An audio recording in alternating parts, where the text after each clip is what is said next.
A legend is joining you this afternoon on BBC Radio Solent. He's the footballer who was known to have one of the hardest shots in the game, and he's signing copies of his autobiography in Southampton tomorrow. But I'm delighted to welcome Jimmy Case to BBC Radio Solent this afternoon. It's an absolute pleasure. Yeah. Afternoon to everyone. Well, I've already told Jimmy that he better stop talking about all of the legends that he's worked with and played alongside. Otherwise, I think I might just actually melt into a puddle. You must have had so much to say when you sat down to write your autobiography. Is it something that you've worked on in one go, or have you been chipping away at it for a long time? Well, chipping away at it really, because there's things in there. There's a lot more, that you could have put in because of the type of career and the length of time I was playing, and then never finished playing till I was just short of 42. That was down at Brighton. But at the Liverpool day, the beginning, it's all about basically how I got into Liverpool, being a local boy, and just trying to make your way, because all I ever wanted to do was pull on that red shirt. And I know I ended up playing for Brighton and Southampton, obviously. And you play for the team and you play for the supporters where you are. But I was born and bred in the place, as you know, and it was just, the writing of the book. It was just trying to collate everything, and get it all in order. I'm not the best at that, but it did take a while, actually. How about going back and getting all of those memories? Because if you don't live in a place anymore, sometimes things, when you live where you've always lived, things are always jogging your memory, aren't they? But when you move away, they're not. You don't have those little reminders all the time anymore. No, it's like because I've been involved in BBC Radio Merseyside. I do the match day commentary with them, and I'm up there quite regular. So my brothers and things like that, they bring things home, and also we meet up with some of the other ex-players, on a match day basis, with the likes of Alan Kennedy, Phil Neal, Davy Fairclough, David Johnson, Rushy, where there's like a lounge there. We all congregate after the game to have a chat and a beer and that. So it was just talking with them, and we talk about old times and everything, and things about Bob Paisley, for instance. He was absolutely fantastic for me, but he was such a quiet man. Whereas Mr. Shankly, when I was there, I was only semi-professional then because I was an apprentice electrician, and he's larger than life. He could hold court with thousands, but Bob was very quiet.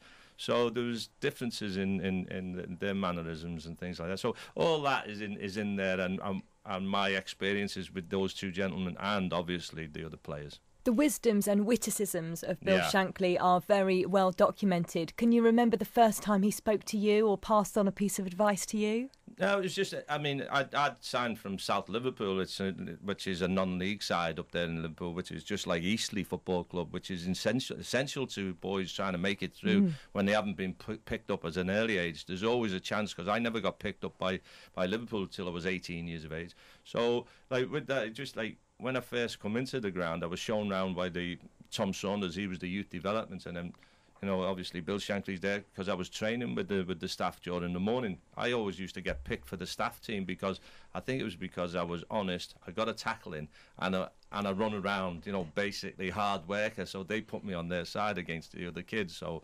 I was playing five-a-side with Shanks and Bob and Joe Fagan, Ronnie Moran, all the coaching staff.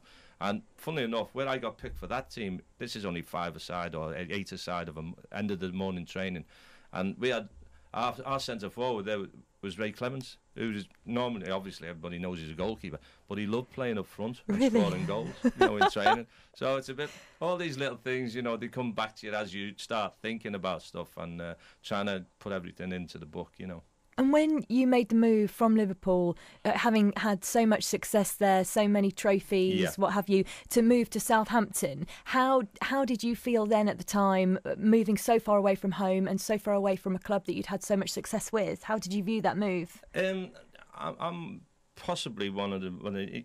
You tend to think, how will it go? That's what I mean, because I was getting a bit older when I signed for Southampton. I was just over 30.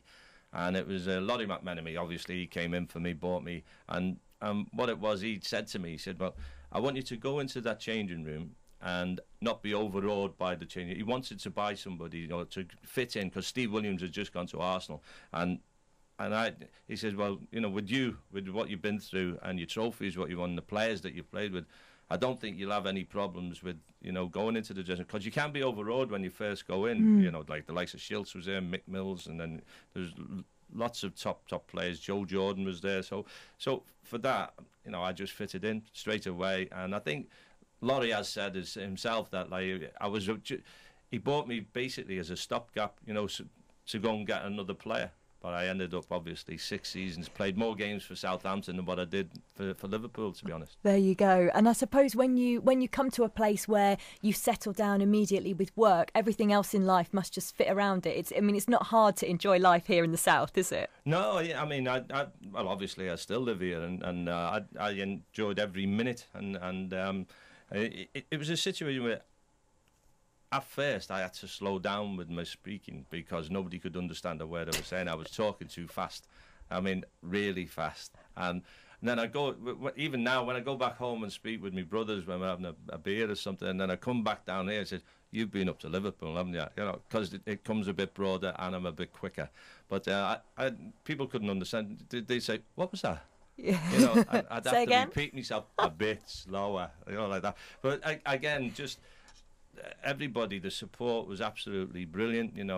People say the Liverpool support, but Southampton over the years have been right there with the team. They're moving the ground and everything, and they're right up there at the moment. I'm more than pleased the way, as you say, the whole team has been turned upside down 1 minute. And people say about Liverpool where they've got a lot of influx of new players, and it doesn't seem to be working for them, and that's a bit of an excuse. But I always point the finger at Southampton and say, well, they've done it.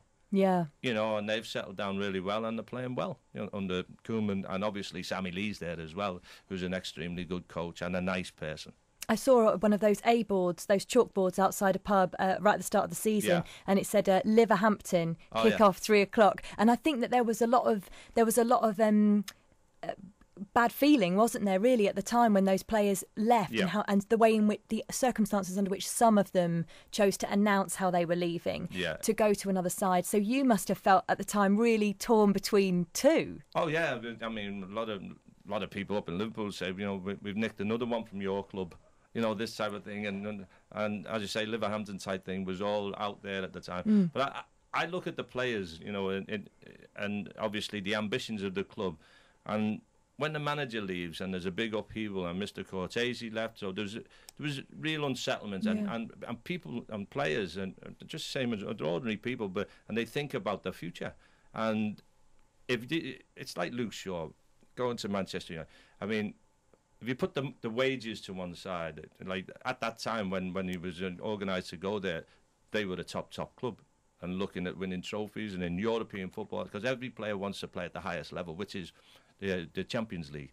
So at this moment, but as I say, and the other players, they think, well, one of our best players is leaving, and then another one's gone, with Ricky Lambert going, and then Lallana, and then Lovren. But again, it's as if not everybody's jumping ship. I'm not saying that. It's just that they're looking at themselves, that the club might, it could go really bad. I'm not saying now because they've gelled really well, but they were probably looking, well, you could be struggling against relegation, and it's always easier to play in a good side rather than a bad side, and you're a good player in a bad side. Are people a bit unfair on footballers when they think, well, you earn all of that money, you've only got to go out and train a couple of hours a day, what are you talking about pressure? Come on, you're pulling on an England shirt. Or, there is a lot of armchair criticism. I'm even guilty of it myself. I sit there thinking, what's the matter with you? Come on, were you not out of your manicure in time to get training this week, or what have you? Well, there does seem to be that mentality about footballers. They've got it all. What are they complaining about? But is that fair?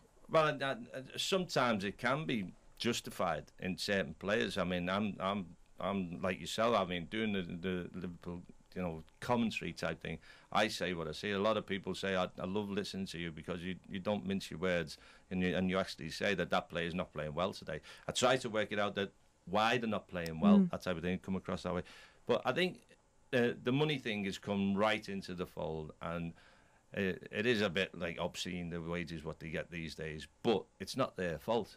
No. The money is not their fault, it's the league and things like that. So, but the criticism will come because some of them, I must admit, I wouldn't pay them in washers, some of them. And some of them can't even trap the ball, they can't even control the ball, things like that, and they can't even pass it. Second touch is a header. Yes, sometimes, second touch is a 50-50 challenge, because it comes often too far. I get really frustrated at times because I was known for, obviously aggressiveness, things like that, but I wanted to win, and that's everything. And I played for the team, solely for the team. And somebody else scores, that's fine. I'm happy with that as long as we win the game. But again, like these days, some of them, they don't. Their work rate is non-existent, things like that. And I'm talking about, just Balotelli at the moment. He waltzes round. I must admit, his work rate's improved slightly. But he needs to go a little way further. But he can be a genius on the ball, like Matt Tissier. He was an absolute genius. Yeah. But sometimes he was labelled with a little bit that he was lazy, a lazy player. So that was up to me as the captain to get the best out of Matt. And in the book, it says how I got the best out of him. Are you not going to tell us a little bit about how you got the best out of him? Well, just a little bit, like with players like that who are absolutely up there, top draw. They need a challenge. Everything else is too easy. Yeah. So they need a challenge. So I used to pose these challenges to him. Like if the fullback was marking him really tight and could get a tackle in. So instead of giving it to his feet, which is the ball I should give him, I chip it up to his chest. So it gives the fullback a chance to have a go at him. So that's where he'll do his little bit of magic, go past the fullback and then cross it. Because my forward line when I was there was Matt Tissier on one side, Alan Shearer through the middle, or one of the Wallace brothers on the left wing. Must have been a nightmare for you. That's what kept me going. In terms of I was old, 36, 37, 38, 39, and they were the youngsters. They did not all the running, but I did my bit. But a general in the middle of the pitch, that's where I operated. Bob's popped in and he assures me that I don't need to worry about what's coming next, Jimmy. I don't know whether you need to worry, but I know that I don't need to worry. Bob, over to you. Well, Jimmy and I cooked up a little quiz, and so Jimmy's in on this. He knows what's coming, so I think he's safe. I think I do. This, Katie Martin, it will be the first and possibly only ever playing of a brand new game show called Jimmy, Hard or Soft Case. Oh, okay, I get it. So we're trading on Jimmy's reputation as a pretty hard-as-nails sort of player. And I've asked some very insightful psychological questions of Jimmy, and you have to guess which answers he gave. Okay. So have a listen to question number 1. Hi, Jimmy. Hi there, Bob. Do you have a onesie? Oh, come on. So I asked Jimmy, did he have a onesie? Did Jimmy say yes? No, or what the heck is a onesie? The third one, I think. I'm going with the third one. Okay, no, I certainly don't have a onesie. Oh. I have pyjama bottoms, that's about it, and a T-shirt, that's all I lounge around in. Are they Liverpool pyjama bottoms and a Saints T-shirt? The SpongeBob SquarePants, actually. Oh, really? Oh, love it. Brilliant. Okay, so no, I didn't guess. I didn't even think you'd know what a onesie was. Well, I watched The Chase, so there's a bit on there with the two ladies and then the one. Right. Anyway. All right, okay. We'll leave that there. Yes. Right, more TV this time. Question number 2. Hi, Jimmy. Hi, Bob. Next question. Do you watch The Great British Bake Off? So, hard man of football, Jimmy Case, does he, yes, watch The Great British Bake Off? No. Or is he going to catch up on iPlayer because he had a tartar citron in the oven on Wednesday and couldn't see it at the time? Oh, I don't know. This is tricky. I think that Jimmy probably does watch the Bake Off. I'm saying yes. I don't watch The Great British Bake Off. I like most food programmes. I'm not a bad cook myself, but I'm more on a savoury nature. Oh, okay. What is your dish of the day then? I can cook anything. Spaghetti bolognese, lasagnas and things like that. I like the Italian theme. Spaghetti bolognese and lasagna is the same thing, just different shape but it's different pasta. That's what I'm saying. But it's just like I love all that type of stuff. And a roast dinner? I like dinner? being in the kitchen with a glass of wine. Good roast dinner? Oh, yeah, lovely roast dinner. What would be the ultimate? My own rice pudding, everything. Really? Oh, yeah. Wow. And what was your diet like as a pro footballer? I can honestly say I didn't look after myself one bit. Because I got told off by Chris Nicholl because they started this pasta thing, when he was in charge here, when it was coming all nutritious and things like that. And I always had a fillet steak, before the game. I'm talking about 12 o'clock for the 3 o'clock kickoff. And he said, well, steak's bad for you. It takes too long to digest. And I said, well, it didn't do me any harm at Liverpool, did it? No. So I ended up with a steak. All the rest of the lads was having pasta. Do you know, I think now, though, that wouldn't sports nutritionists now say that you were better off having the protein than you would be having the carbs? Yeah, I think they're all kind of guesswork. They're all gluten-free now, aren't they? Yeah, everything's all different. It's all scientific now, Okay, let's have one last question. Okay, let's find out what this one is. Jimmy, hello again. Hiya, Bob. What music do you listen to in the car?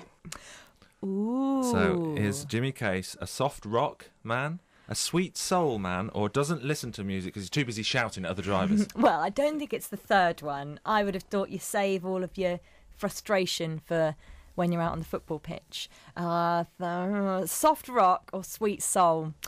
I think I'm going to go for sweet soul. I reckon I can see you on a dance floor doing a few of the old Northern Soul moves, so I'm going to go with the second one, sweet soul. Mostly, a little bit of Eric Clapton. I'm fortunate to know the drummer from Coldplay, so I do play a lot of Coldplay. Wow. Oh, I was hopeless at that game, wasn't I? No, I mean, you are right. I do like soul as well, but the question was, who do I play mostly? And it's because as I say, Coldplay, I've met them a good few times. And that. So, wow. Because he's a big Southampton fan, world champion from Coldplay. Wow. Is he which? Chris Martin? No, Will Champion. Will Champion, the drummer, sorry, the beg your drummer. pardon. He's a big Southampton fan, and his dad is as well. Well, there you go. Well, that can't be bad, can it? Listening to a bit of your best mate play guitar on the old car stereo. I could talk to you all afternoon, but I know we've got to let you go because you've got to head off into town to get ready for your book signing tomorrow. What time can people see you and where? Yeah, it's at Waterstones, and it's from midday onwards. I'll be there. Hopefully, I'd like to see some of the old Saints fans who used to come and watch me play, because I still wander around the city and I know people stop me and say, we have a chat, and that's all. It'd be nice to see a few people that I've seen in the past. Waterstones West Quay tomorrow, Saturday afternoon from midday. Go and see Jimmy Case and buy his fab autobiography. A pleasure to meet you. Thank you so much. Thank you very much for having me.